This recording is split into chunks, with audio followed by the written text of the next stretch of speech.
So this week we found and we were given access to a brand new infographic that talked all about a guide to maximizing your engagement on TikTok itself. So some key takeaways, some key data points or key data facts when it comes to TikTok itself is the fact that TikTok has recently had 1 billion active users on the platform. 95 minutes per day on average is scrolling TikTok in this this infographic and this research that they found, which is a bit actually worrying, isn't it? But 95 minutes per day on average is scrolling. People are scrolling TikTok.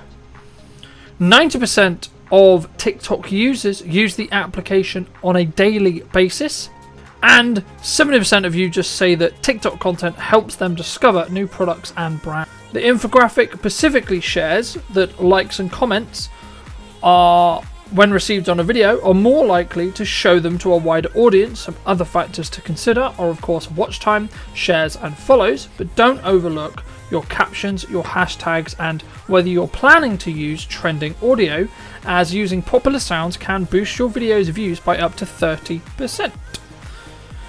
And to increase your visibility of your videos, then be sure to use relevant hashtags to the content that you're creating, of course. For those people within this infographic or within the study that was used for this infographic, they had a jump in viewership for about 75% that used hashtag For You page in their top performing videos. So 75% of their videos used the hashtag For You page in that respect. Create high quality content. This infographic shares a little bit more about and talks a little bit more about how we can go about doing that as well. Video can get high engagement. If it gets high engagement in the first 2 hours, it's more likely to be shown to a larger audience. There is also some details regarding hooks. So creating that hook, creating that 2 to 3 seconds at the start of the video to hook that audience in, hook that viewer in, so that they're more likely to watch the rest of the video. And again, it kind of depends on what your audience, and do look at your own analytics for this. But the study that was used in this infographic did say that posting in between 6 p.m. and 10 p.m. of your apart from weekdays can increase engagement by 30% higher. So on average, they're finding that actually posting in the later, when people are home from work, that kind of thing, is normally a better potential use of time. So maybe test that out, maybe see if that's going to help you grow on in TikTok specifically. We also saw some of the engagement, which I've sort of talked about before, but I'll briefly go over it again, which is how TikTok really serves it to a new audience, right? So what ends up happening is it will gauge a set of metrics such as watch time, likes, shares, etc., and it will show it to what's called a seed audience, right?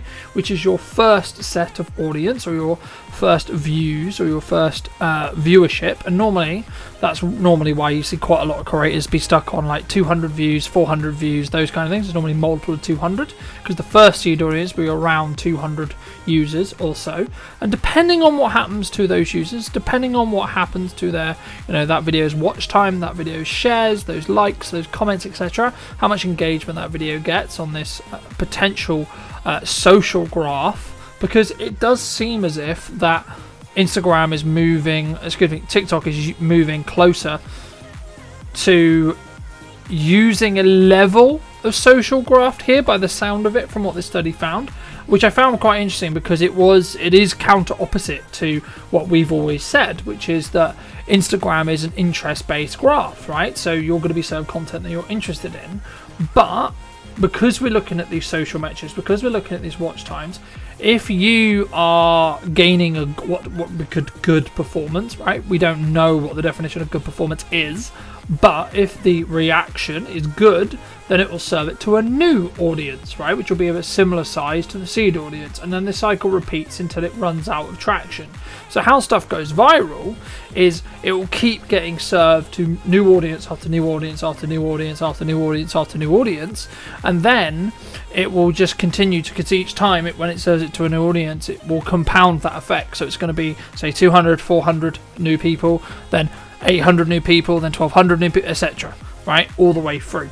So that's some of the information that we found that I wanted to share. But how have you found TikTok lately? Have you found that, you know, it is leaning a little bit more into that social graph element? Because it does seem as if the guys at TikTok are looking to push more of a social element because of maybe perhaps some of their hot water that they're getting in with the interest-based graph. So it will be interesting to see kind of how that mix really does change things on TikTok. And how is your TikTok content doing? Do let me know in the comment section down below.